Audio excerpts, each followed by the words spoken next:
One of Baba and in Aquaria Yama, Neubo Ramo, my mum, Shabba Penny for Agiatum. Sanso and a presidential advisor and a face special aid Ed Mama Penny, His Excellency John Dramani Mahama, Madame Joyce Bawe, Newa Baba Nabaso, and Shahudu Adigua Kwema Ebwa, Amema Eye Etumpo. National Population Council, Nenkrobata ya no ewato yamantemo, wamos resem penny for Tawonochi, Juma dear Ahudumu. Yawapiamo ewa boko, ene na ligum potem honoma, ene emema, wamuchla bambo muno, wamajiri emu eyepa. Ghana National Association of Teachers, Okwa Santimantemo, and Efe woho one so resen Yamahudo Bia, a church for Nemua entry yeno, ewa sempeni for bois, na wamo etromaniche. Yeramu ewa birth and death registrar say nay, wamo de validation workshop be as a shasoday, and a treasure honor yabako niakwa and some so entremu. And the Shimaman Samna Fufrobika when a ya bonne bedad bason seprem to Braka and Kasiebo power 97.9 FM days and watching XYZ a radio XYZ and so UTB and a TV XYZ so as a day woman Yamfa Emma and Yumakwesa say we womo energia ebre ehun eka so like natural clinic some country say ya dear be a course sobu the atna swatcha watching ya winya no drone and me fa beda womo na want to see amount say wo kidney no and how ba ho and I say bia liver no awo and awo pe so like a fuaka che de okwa ubenya baby e de ato sere so and me ya wo nase atata ya uba laboratory service no wo mo yanyina bu ho no do be fa fidiem ahwe nipadua nim no hunu yade nani so ansa no hu adura won fa ema and me ya so like a force frɛ wo mo 0553 93261 0553 93261 ofra wo bejo so ex natural mineral water so kreje na wo ye wo to pro outdoor rejuma die biara ya wo ye no open so papa paria dia serve asia and one ex natural mineral water every people mo pe ye dia fan fidie mu asonson so nti fini keka bi anim ko pa bi toy enye na oboram mo melko mo anase shop bi e ben wo kwa wo benya bia to na mom no pendodo mu dia na wa fra 0596273546 and afa 0596273547 ofra empenifo ebejo so nyuma ko na foforo bi ka we mu ho e kire beti wo nyina enka ma daroma ehwe wo mu na chia brei eho eka yene a yaje penie esi adwa esum ehwe mimidin da chema akosia oforiwa amanfo mene nana ajua kwachua yebeje brena ya she kasie no ase no ya she ase e de afia so ya wo mu na hwe nkita hodie ho nsam so e we my Ghana mu na seta minister wada so na no e nyamfo Sam e Nate George enei e government accountability series no ne so na adru nti ne wafra gina pie so akirekire nsemu e bra mampanyi be fa ba enwan yi etena so communication ministry wanom enhwehwe be no mudi gu akwamu aboa ama resetting agenda no emu nsam no etimi akoye nim se oh my Ghana abrabo ebetimi etumpon na yenkọ ahoma no so ne yenhwe se yensa beka ya maleboni eye wisdom hedejome wono ena wowo eye senhyiamudie yase na wonfa emu enchiremu emra emesom ya wisdom wotemenka me mohamu akwaba na awie mejo so anajo na bomu to say yami adum ye accountability series Sam George Nete and Sembe na awie wode etuja and someone you for some Nate George ready to join the dodo na ebi any eba the girls in ICT Jumedia which we say aban abo modern pa a training a number of mebulu and I say maba one in ICT and which they about the 1 million coders job no so 1 million coders program no so and also we di Jumade Libre yeah new money say and na yeko enimu no sa emebulu 1 million ya omo atrenium no ebe si ni se oba se wonfa ejuma ema won omo ni technology giant no di juma hodo bebre ya enam sa ye so no ebetumi ama emebulu no enya ejuma ye omo se omo ni Huawei na other technology giant no di juma se ebetumi aboa na wo jumedie etumi ewie peye enu echire osanso echire mu se ba ade ba ko ha Ghana fo pa se ene obehwe na obi ade ba ko sanso am se DSTV charges no ade ha adwunie pa esan se o hwe amama hodo nyina ya aban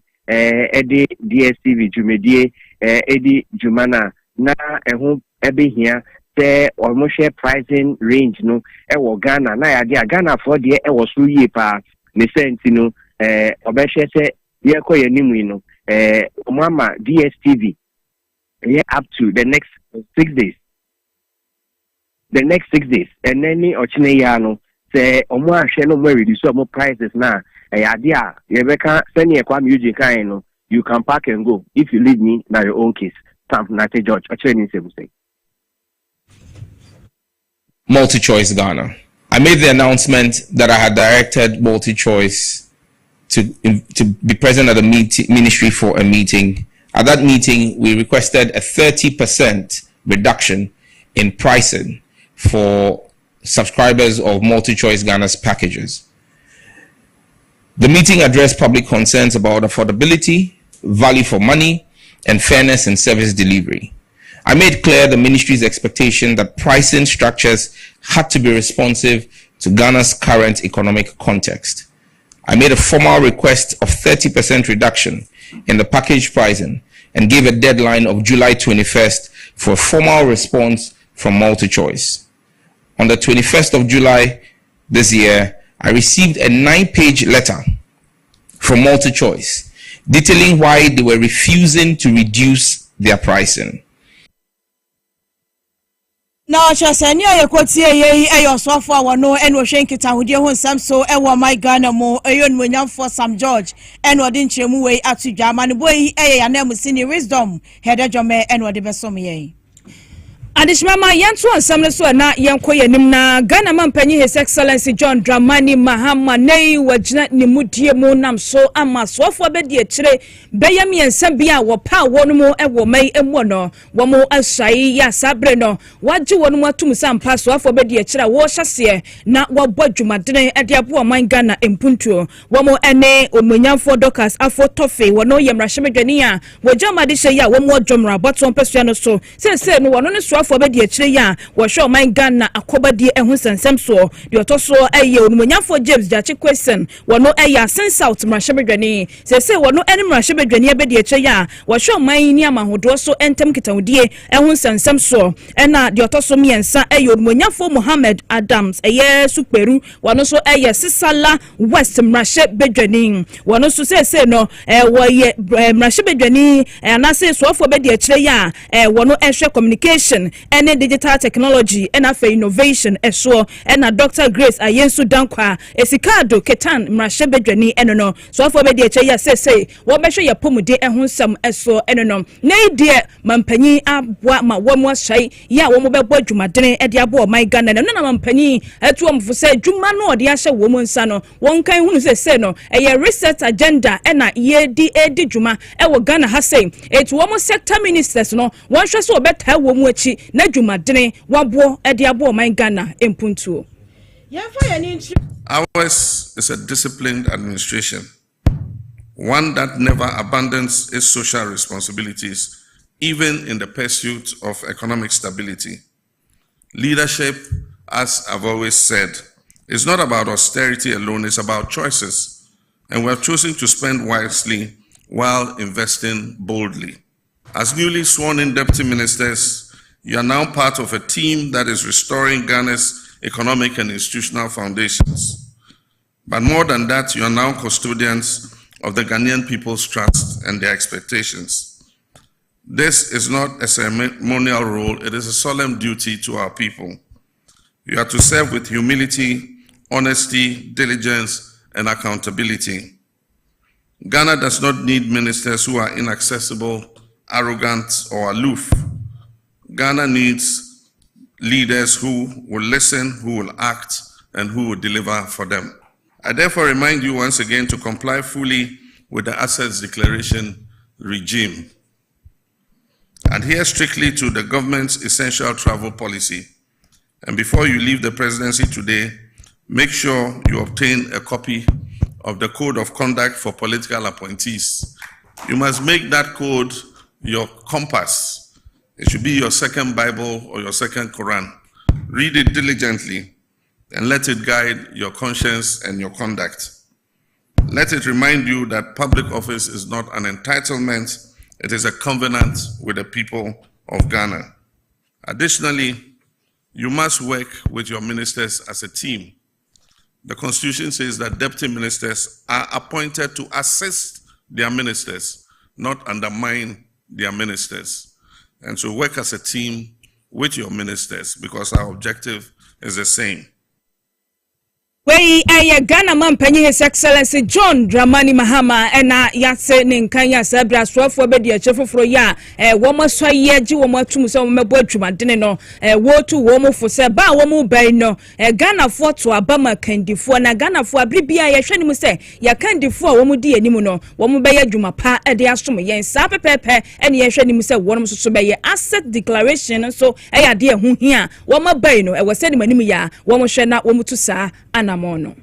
Yeremu ewo my Ghana yemra shebedwe fie mu a enro asetena wo mo ekoye nsama hudo bebre na ena etodwe kowi ase na eye social protection bill no wo mo agye atuma ebeboa ama wosofo wo no eno hwe mofra ene ma na afensu asetena mu yedie hu nsam so eye onwanyafo Agnes na momolate samrei wo begina so na watimi etintim eye social protection fund no ebeboa ama aban no eye social intervention initiatives ahodo a wadi agu akwam a eboa Ghana adehye no wo manya foto a wo mo ede ebeta ye kire na interventions no ebi etese eye livelihood empowerment against poverty e friend say eye lip no eka ho bi afen so eye Ghana school feeding program and afen eye basic education capitation grant and national health insurance exemption no and abai no eye social interventions ahodo bebre na and asa social protection bill ye nei Ghana mra shebedwe fie mu wo mo agye mi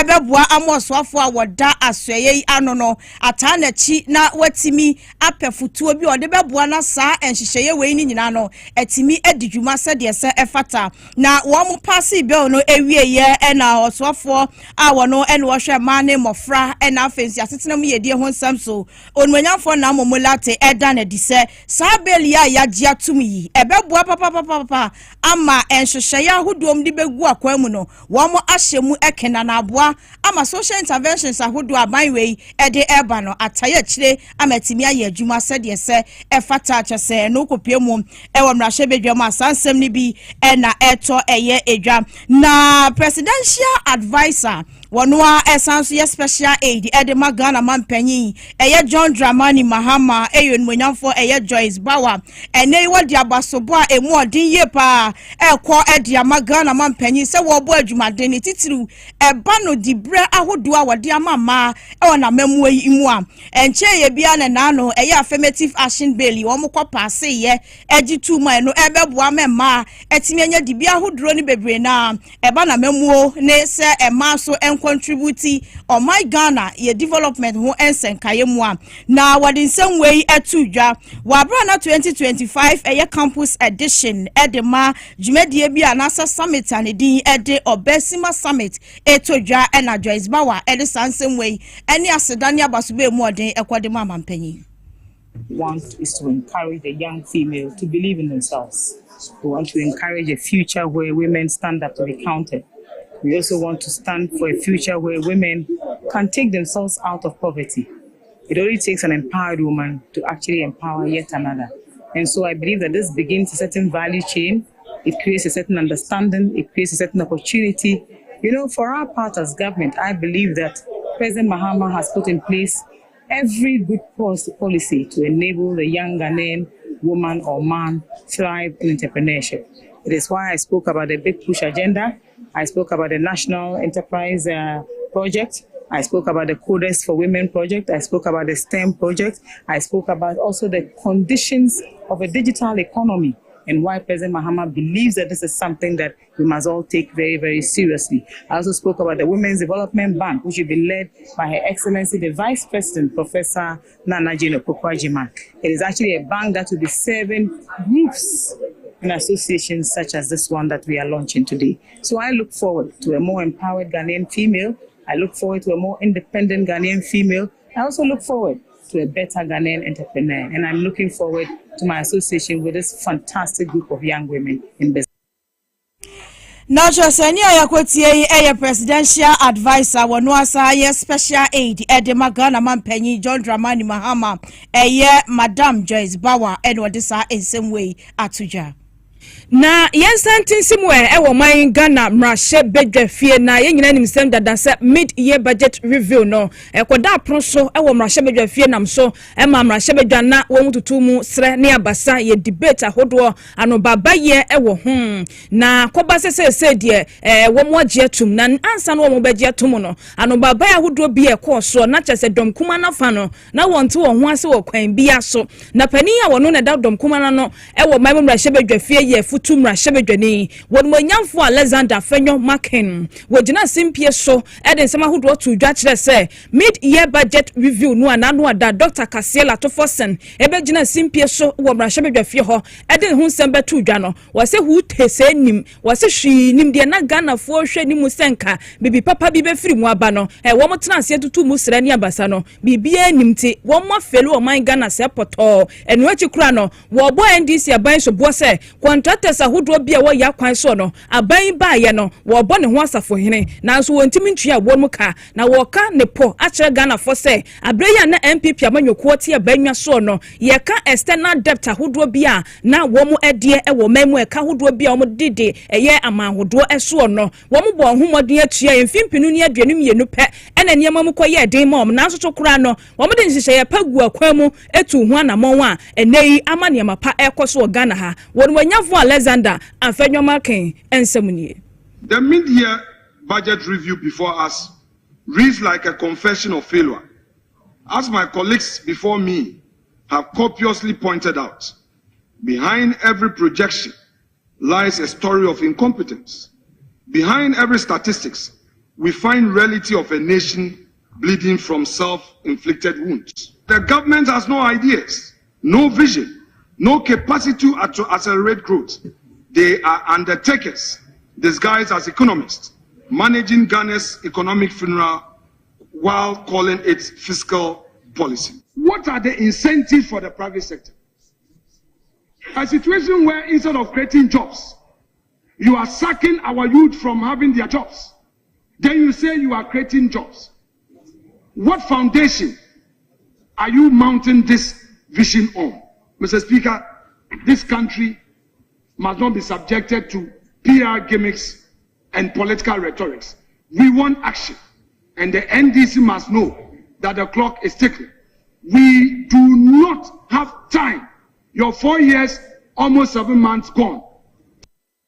Enti wei eye onwenyafo Alexander Fenyo Maken na yatini nke ya wo bo aban so bo se aban no kra no wo mu ya undertake san ye sikasem ho totoye na se biofunu bi no wo deda no wo Ghana ha se ya wo chem se bosumi nsu ni a aban betena banwa so no wo mu nye hute ene wo mo bo ho asafo hene wo ne ma bebre mu na nso so no kiremu a enye sa enete na no se ya pe ena panyi a wo no ene da dom dodo na no wo mamu mrahye bedwafie Monyamfo Mahama Yarga wono so sori gina simpie so kire se Alexander Fenyo Maken tinsemu a wo kanti wani hu mo betena banwa so mfihia porepore nwotwe tetu o man Ghana proper nsam ye te se kontebe no ene wanya ahode agina simpie so to yampia e de bo abanyi wo kire se onwanyafo Dr. Kasiebo Atofosen ye wono ye osoafo ya wo hwe o man Ghana ye sikasem eso no wo betena banwa so se osoafo no hwenhyehyɛ ye papa wo de agu akwan mu anei ama ye sikasem anya brane ama ne IMF kura sori a na wo mu tu che e de mo man Ghana ne nsem enie that he was going to begin to put US dollars in our foreign accounts and Ghana cedis in our local currency accounts. A colleague minister, a minister of state shouted, why is he going to do that? All the time when we come, we build these funds and the day we leave office and people will come and squander all the funds. Major reforms are taking place in the energy sector. Indeed, the Energy Sector Levies Act is expected to yield 2.9 billion, but that is not enough. There is an effort to transition to gas usage ti wei yon monya for mahama yarga ena yatene nken wono ena da dom dodo na no e wo memomra hyebedwafie na wa kyerɛ hyehyɛ pa hodo a ne ya ban betena banwa so wode agu akwam ne titiri kro bowram ye energy sector hono a enka baye ntu ni nan yantia fom anka na edum so Ghana ba bia ye beda esum nanso aban ba ye no wabɔ ne homodene e wo kwan bebre so ye sika sɛm ntotoye waban ne yie amane amapa e gyina ne nan eso na ne nyina achi no mid year budget review no empanifo agitu ewo mrahebedwafie nanso edom kuma ye omo mrahebedwam esori pieye ba se pania bedi eche ye ohwe oman Ghana ye sikasem so wonwanyafo Thomas Nyanko ampem kogina adaka mu a na wode aseda PSC aseda wampam eni aseda mu rampem asiedu ekoma mpanifo ewo budget ne we hwa na dom kuma no sori ye wo mu PSC anse wo mu nsem a wo mu ka nyina se budget no bibia ni hwo no mu a ewo mu nanso ekwa wi ache no mpanifo boaye enam so ma dom dodo ye a wo mu ewo mrahebedwafie etimi eje 2025 eye media budget review no etu mama nei bodwumadene edeboa oman Ghana empuntu Yakuya nima na yeramu ewo boko ene ne mpota moment me wase a ekoso hono mo enam so amenei Ghana Armed Forces empanifo adano de krata tenten ababonte a wo mu ekyiremu se enkrata ba ye ne mu nsem ebi ene se ye hweka afi hu nsenkaya interior minister na pamfo sin konwa wo mu de ba ye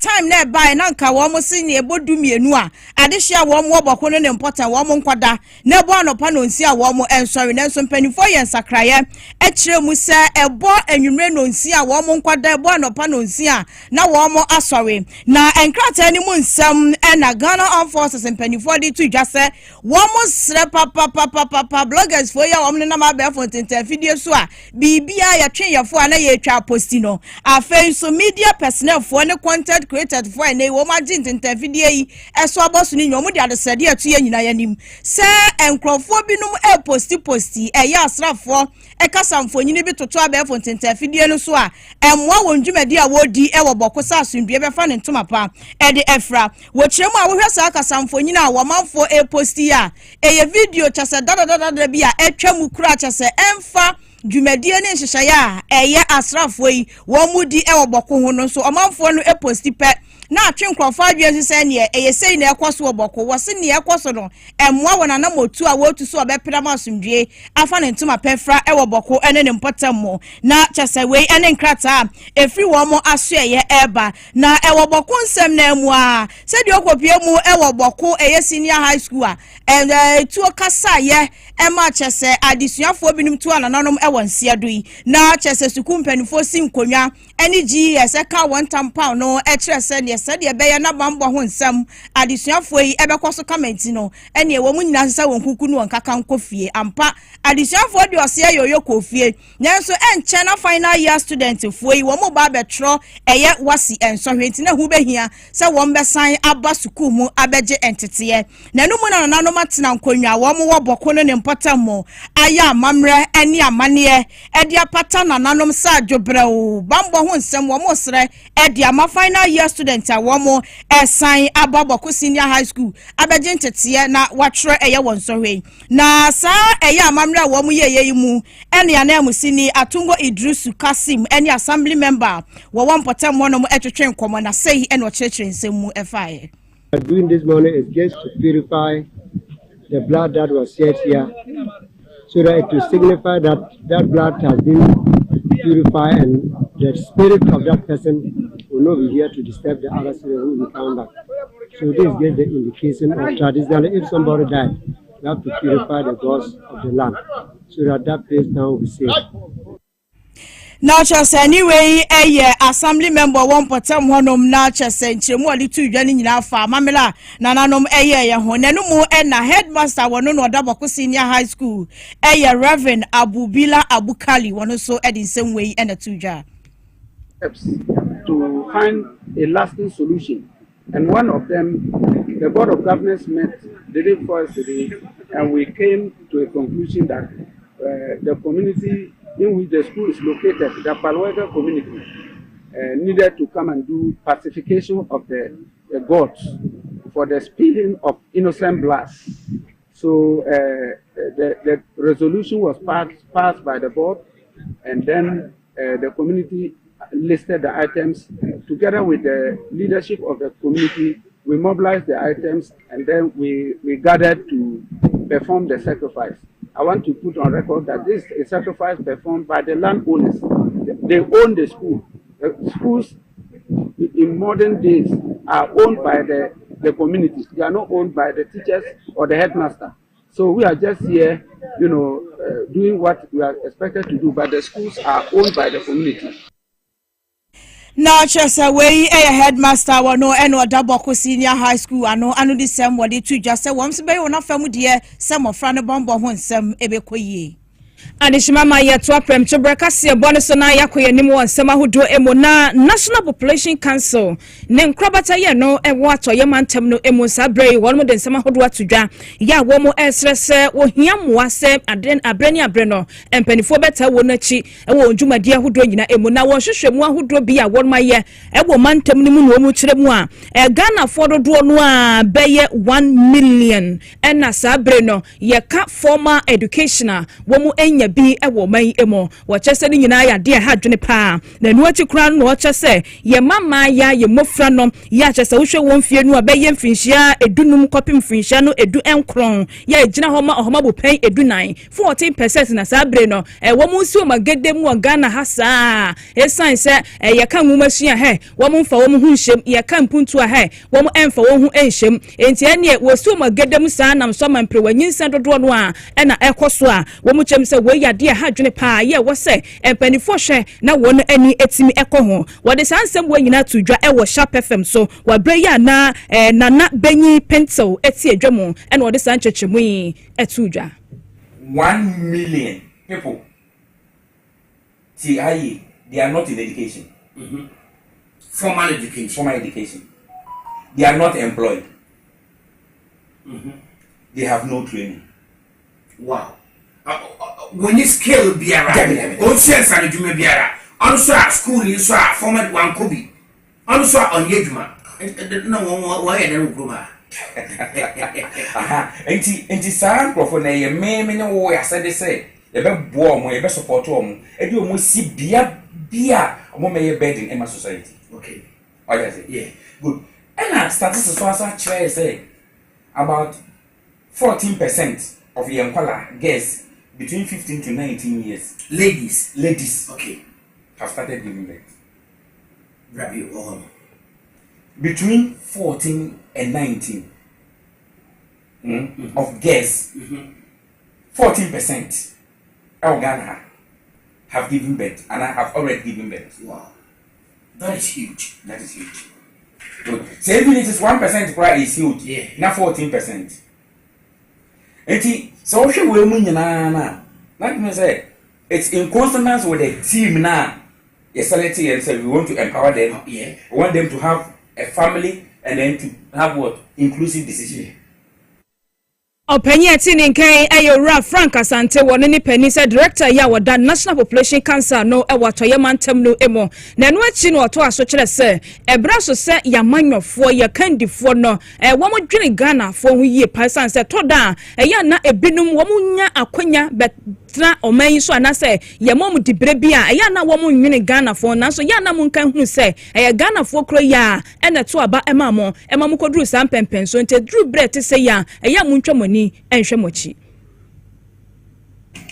bebre se wo hokra o se kokko ahemfie o ko se na mi kobra anu be tumi twa kwanya go krobia so owura o timi ko kronum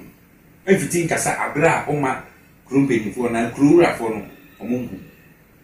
nti eno saa no ye besere naka se ye ko communities no ma na nanom no omoye available maye 2 radio stations said they wo wamaya kwenye unuanu so nhweso na mso maya kwenye ni bi na ye nyina ye because nkwala na etete omo no ye nyina ye Ghana forma o ya say and am me the political front no ye pe political front omo be ma information education omo be hu nyema bi and politicians are more in next election. Openye tini nkan yewra Frank Asante wono ene da National Population Council no ne fa ye no ewo atoye mantem no emu. Yedi ani tremu ewo birth and death registry womo asue ne nei womo ya workshop ede tudwa na sa workshop yi nyina no womo ensem womo de tudwa de se womo de nhyehyeye mapa egu akwemu se ye free 2025 ye mu ankosi eye 2020 de nhyehyeye womo de egu akwemu ebeboa ama wo my Ghana se ne ya wono de wowuo de woware anase ne wo jai aware anase wo bi ekoti wo bi abetena ne nche ne ho nkrata asem ho senkaye ewo my Ghana mu no ebedi mu nti no womo de nhyehyeye egu akwemu a womo efre bibi se civil registration vital strategic system sa system yi ena ebeboa men krata asem ho senkaye edimu ye ewo my Ghana mu na workshop no ase Mr. Samuel Adumboche wono ena woye registrar ewo birth and death registry no asoen wo kiremu se sa system ya womo dia be bebo man krata asem ho nsem edimu ye no eka Ghana man panyi John Dramani Mahama ne reset agenda enhyehyeye wodi egu akwam no ebi eho birth and death registry and CRV system, civil registration and vital statistics. It comprises of a lot of institutions. Inti sa document we sa institution we na eba together. Ya hu adwuma emfie kakreni. But ebedu baby no ebegyina ye ebetwetwan ne ase. But who say enam say President Mahama Minister Adihunu a ode baaye ne second coming no. Eya opese bibia ekoso ewo oman yi mu bia no. Ohunhu insunsanso. Enti se wo hwe document ya yesi gina ye woso sa empempenso ya document bia ebeboa oman no ama oman no ehunu se sa enipa dodo we ene sa enema we na ekoso oman no because ye document no kire say bibia invent bia bekoso oman no bia no o say ye di hu ye troto no and sa document we eno so na ebegyina so ama yama obia ye frɛ no legal identity document say ye wo kwesi Kofi Mensa sa da we na ye wo no ne maame ne papa nie hanom na ye wo no we na kire say nipa kro no ya wo no ampa ena nipa kro no transition from ya wo no nso a se nipa no wu nso a o say ye hu say nipa we Kofi Mensa ye wo no ebia 1947 no Kofi Mensa efrimu na ofrimu wo sa bia we da we na ofrimu ebia empenimfo a edi dwumedi a owu ana say ofrimu no nipa edi hu adanse ni na chasa we registrar wono enwada birth and death registry no ano Mr. Samuel Adumboche na wo chechemu se sa road map we no road map a wo mo de hyase na de free afimpinu ene aduonu enumi de akosi afimpinu ene aduasa emu na chasa bebo ye amankrata sam ho nsenkaye edimu ye ewo my Ghana mu na workshop no ase Deputy Minister for Local Government Chieftaincy and Religious Affairs eyon manyamfo Rita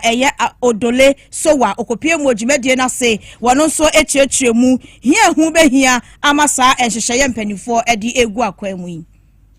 It's indispensable for generating reliable, continuous and gated population data, which is essential for evidence-based policy making, monitoring development outcomes, and meeting international reporting obligations such as the Sustainable Development Goals (SDGs) and the African Union's Agenda 2063. Internationally, the United Nations Legal Identity Agenda and SDG targets 16.9 call for all countries to provide legal identity for all, including free birth registration by 2030.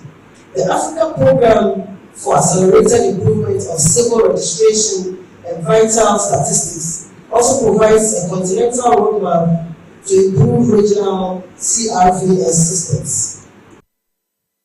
Now, Chesani Ekotie, Deputy Minister for Local Government, Chieftaincy and Religious Affairs, Yon Munyam for Rita Odole Sowa, and Odessa Enchimuwe so Atu Eja.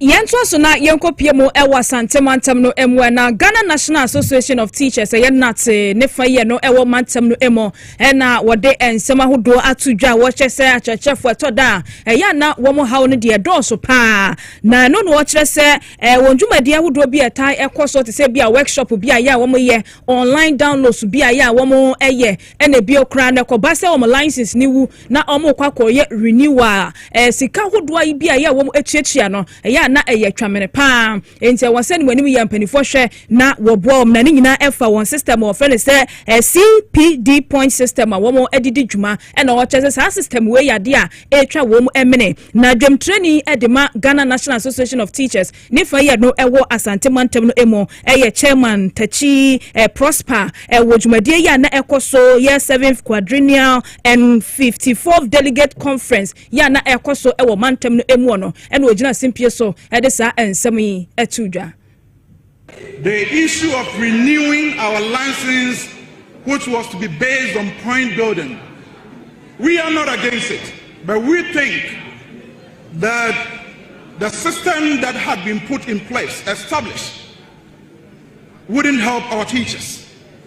And it was only inuring to the benefits of some individuals within the service. How can you run a workshop, download staff online, pick fees from our teachers in the name of CPD points building? Was it about extorting our teachers or catering for the professional needs of our members?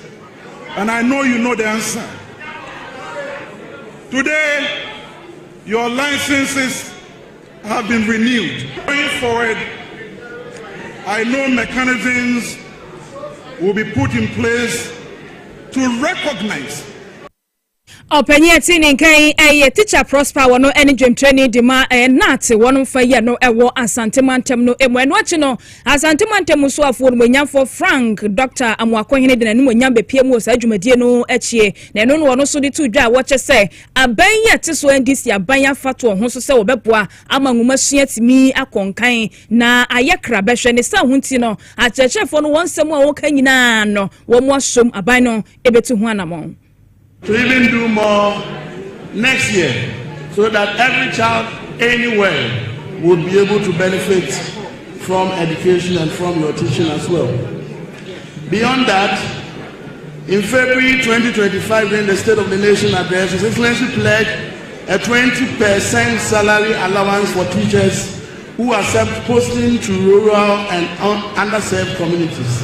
as part of the broader educational reforms.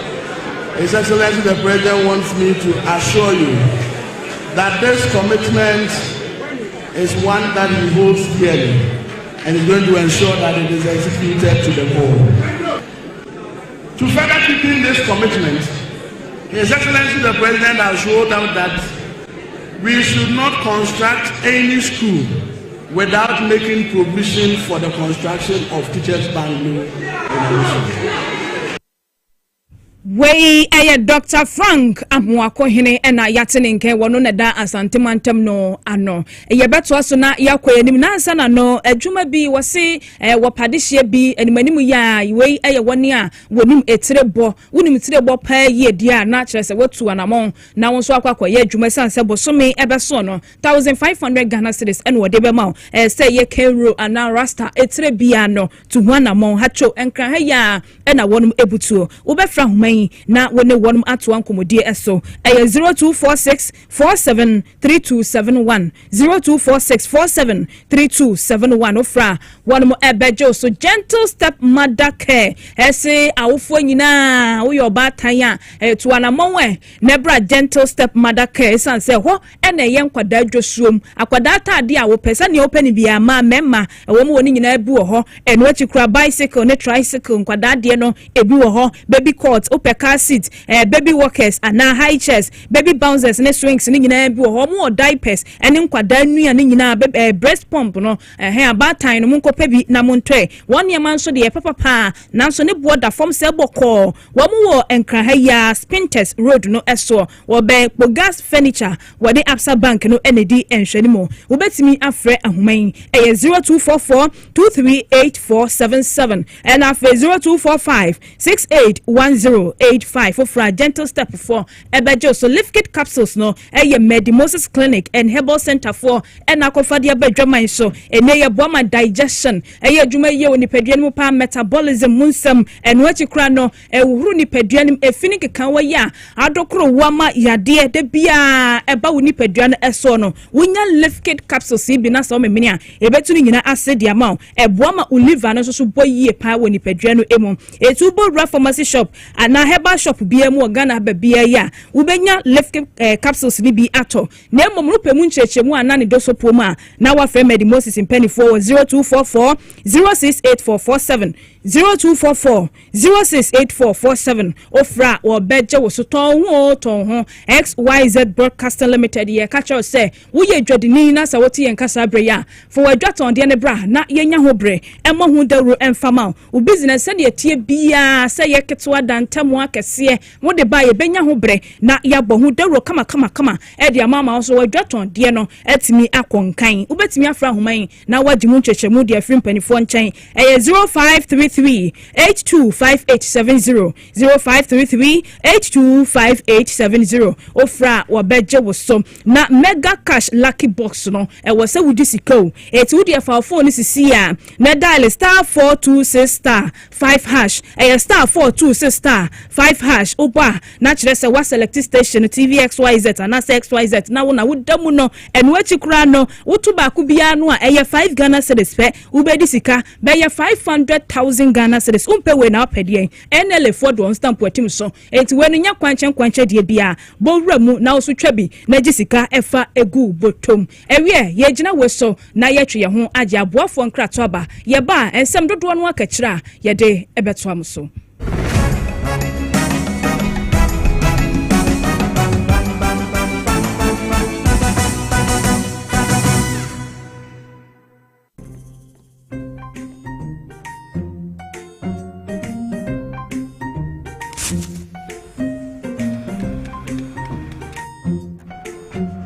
Mido, Ghana Biana. I'm for you to be so every time no pan. I say baby shit. Mangashu. Junior.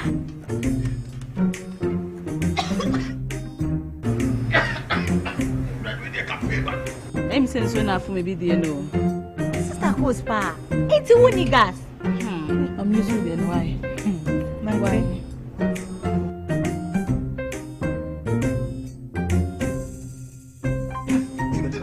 Down Yankanawa. Sister Coles. Use gas. Gas ye fast, ye easy, ye convenient. Let me see your hand. Na ede na ya obayi a oda forma so ne yafunu emunumuni. Oh Mr. Entry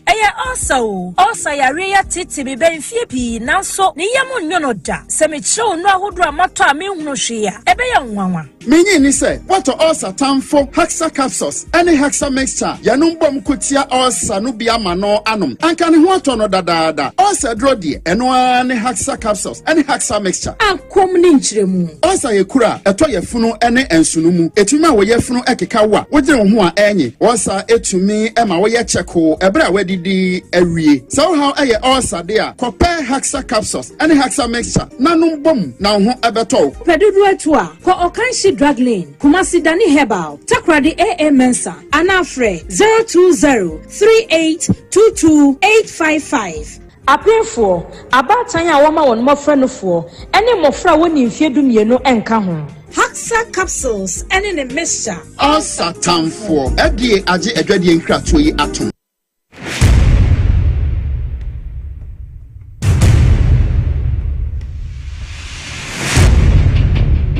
The average human body mass should have at least 60% water for optimal performance in any physical or mental exercise. We can help you maintain it naturally.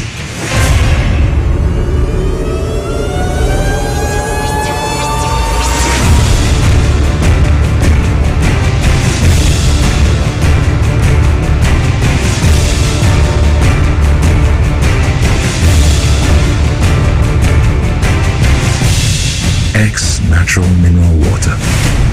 Simply natural. For bulk purchase, call 0596 273 546 or 0596 273 547. This advert is FDA approved.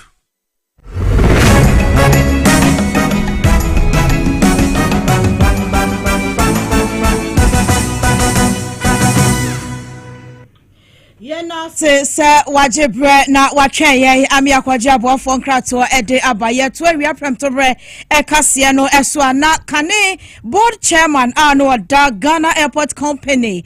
limited ano Paul Adom Ochre enei wakwadi nsenseme ewo OSP akachi achese wadawo ama ade achina OSP editing no achese bail conditioner yedi gu akwemu ma no panyino entimi emiti na statement a free OSP aso ye eba ye no enyina ne se eyo panya friend se Paul Adom Ochre woni nipa mienu bi a eka won ho a wono ye friend no eye Ochre Kwame Bafo ewua wono eye group executive edema commercial service no ewo Ghana Airport Company Limited ena afen so Albert eye Ajete Ejeilai wono eye CEO edema diviners eye system sani pay me ensa enene OSP ebo won so bo se revenue assurance contract bia eye Ghana Airport Company Limited ene eye strategic eye mobilization Ghana Limited SML for one contract bi hu nsem no OSP so hwen krata mu a eniema bi antoto ye nu nti wato nsa de frɛ wo mo ebepiem wɔ naso ye kɔwiase na kyese opanyin no ampa ne ho bɔ mu a kyese OSP edi bail term condition egu wɔno ma opanyin no entimi emiti na special prosecutor kyerɛ mu a nkrata ba abɔnten wɔ se wo mu gusu a ebeye nhwehwɛmu ɛwɔ sansem wem na wo ma hunye tuamu pote ɛwɔ sa contract ya Ghana Airport Company ene SML for wo mo ɛkɔ ye ɛfa revenue eye assurance contract ehun na ene ye fiada so hu enti ene fie yi e wo se wonya sika puduo edugu botom ye kwa weekends ana se sika ni botom a ya na yarehu yarehu pa sika ya de no chewo se no a woje wo hu anye enu nti ena mensa ka jackpot no ya de eba wo kwam ena nwumre ya enti free sabre kwa wodi tugum sa no ebedu anwumre no a ye beboso no wo so ho ana chese mobile money ne kron na wanya alert no na sika na begum ene beye 50,000 Ghana cedis 5,000 Ghana cedis ka puduo pa ene na wo beje de agu botom eti eye mensa ka jackpot na nanwumre ya ena ye de eba wakwan mu eti de hia no se wo be fa mobile phone no na wa dial *274 hash eye *274 hash umia wo de san mia so bio eye *274 hash na wa select Power FM wo select Power FM na umia so a ehihye ye ne beba na wadi su kama utuba kubia 5 Ghana cedis pe ubetimi ediska 15,000 Ghana cedis sika ne de draw so bebre na ye beche e de ma Ghana for ye ko weekends nti pesika na fagu botom na hye no so sesa agree no enele fodom stamp atim so se panyan etinya kwancha grobia nti woto a ehu eni soro bia eni eche na emom no wonya mrumfihia edun otwede a onka huntia na wahye ne so pe ye na nwumre ya na de mensa ka jackpot no eba wakwan mu eti hye ne so na tugum sa na de adu so we ye nkai bo na we free yale family eho na ebe na wono chese won de hye won ade nyina ambassador Sampi Yale wakan china gu wato na nanom won se do wonya mfihia no aduoson ba ko afei na braso a empanifo ede na yiyo ene na kwankoja ye twato kra eba aba hye so na wo chese won siri na amunu ne ho pe na emom no memenda ye da china ya no agas bosumi ne da tosum ye no omode ne betum pam na omode na yiyo no ahihye so won kran ha ya eye state house aboboa no ho a ho na dwumadie nyina bekoso anapa no hotwe pepe na kire se womo ahye awie yiyo no ase na womo kire se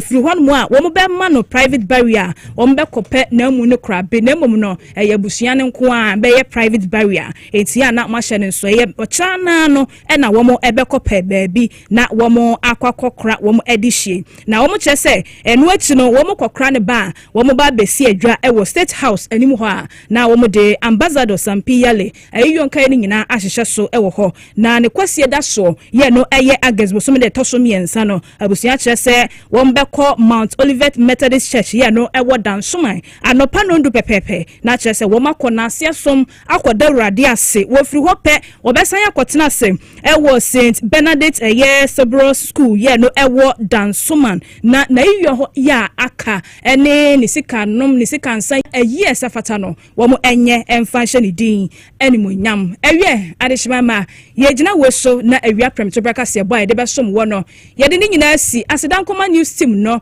ela opoku green ena fenso no amapoma checheku akua krant ma ya adubi ani mpiesie kofia brantie wonyina yo mafom de eboy ko MCR so so a director Ralph ena Peter Krantin nana kisi ena Facebook ne so so a